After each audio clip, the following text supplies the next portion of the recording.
नमस्कार। आपने माता सीता के पूर्व जन्म की अनेक कहानियां सुनी होंगी, लेकिन महर्षि वाल्मीकि ने आनंद रामायण के अंदर इसका एक वृत्तांत लिखा है कि राजा पदाक्ष नाम के एक राजा ने जब लोगों को लक्ष्मी की कामना करते हुए देखा तो उन्होंने सोचा क्यों ना मैं लक्ष्मी को अपनी पुत्री के रूप में प्राप्त करूं।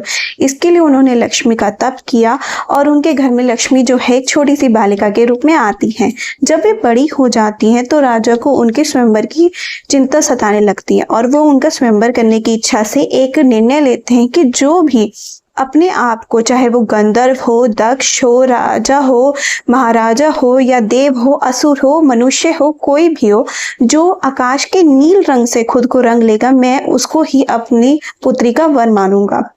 लेकिन जब सब राजा और राक्षस लोग लक्ष्मी को देखते हैं, जिनका नाम उस टाइम पे पगा रखा जाता है, तो वो उस पर मोहित हो जाते हैं और मोहित होने की वजह से वो लोग इस निर्णय को बहाल कर देते हैं एंड देन वॉर स्टार्ट हो जाती है, जिसके बीच में राजा पदाक्ष की जो है मृत्यु हो जाती है और फिर वो लोग जो है लक्ष्मी को ढूंढने लग जाते हैं।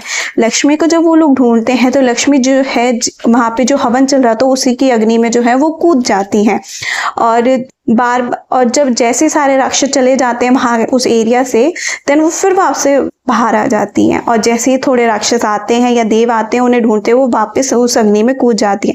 ये सब वृत्तांत देखते हुए रावण देख लेता है और रावण को जब पता लग जाता है कि जो सीता माता जो लक्ष्मी के रूप में है वो बार बार जो है अग्नि में कूद रही है, तो वो कहते हैं कि मुझे तुम्हारा ठिकाना पता लग गया है, अब मैं इस अग्नि को ही भस्म कर दूंगा। तो पास में रखे घड़े से वो जो है अग्नि को भस्म कर देते हैं, जिसमें से फिर उनको 5 पत्थर मिलते हैं, 5 रत्न। उस रतन को वो संदूक में भरते हैं और अपनी नगरी लंका ले आते हैं। लंका में जो वो आते हैं तो मंदोदरी को कहते हैं कि मैं तुम्हारे लिए बहुत अच्छी चीज लेके आया हूँ, जाके देख लो। मंदोदरी वो संदूक को उठाने की कोशिश करती है, लेकिन मंदोदरी से वो संदूक उठता तक नहीं है। मंदोदरी आके रावण को बोलती है कि वो छोटा सा संदूक भी मुझसे नहीं उठ रहा है, ऐसा क्या लाए आप। रावण अपने बल का बखान करते हुए वो संदूक के पास जाता है, उसको भी बहुत कठिनाई से उठाना पड़ता है।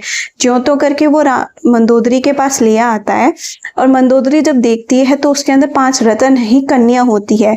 अपने कन्या रूपी सामने लड़की को देखकर वो सारा वृत्तांत जो है रावण से पूछती है। उसके बाद बोलती है कि जब इसने अपने सारे परिवार को नष्ट कर दिया तो इसको यहाँ से ले जाओ।